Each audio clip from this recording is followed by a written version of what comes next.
បាទគ្រប់ជំរាបសួរពុកម៉ែបងប្អូនក៏ដូចជាមិត្តដែលនិយមការអានប្រឡំលោកពិរាយក៏ដូចជាប្រឡំកំណាព្យអីផ្សេងបាទ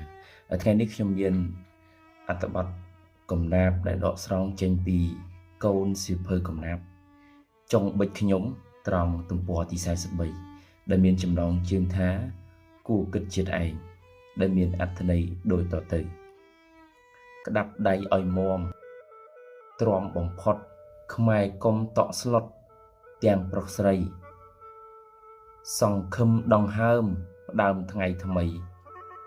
ការពារបុរីដីជាតិខ្មែរក្តាប់ដៃរួបរួមប្រឈមមុខខ្មែរយើងម្ចាស់ស្រុកគួរត្រូវតែចាប់ដៃគ្នាទៅនៅជួយថែ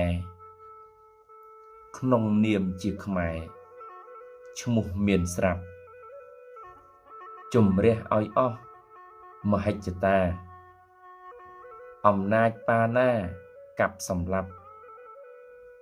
គួរកុំក្អេងក្អាងកាងលើច្បាប់កុំចងកុំចាប់រាជខ្លួនឯងយកខ្មែរជាធំជំនុំគ្នាវប្បធម៌សន្តានាលើកមកថ្លែងបដូរយោបល់គ្នា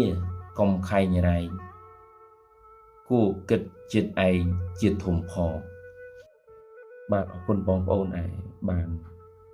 តាមដានស្ដាប់អត្ថន័យកំណាព្យ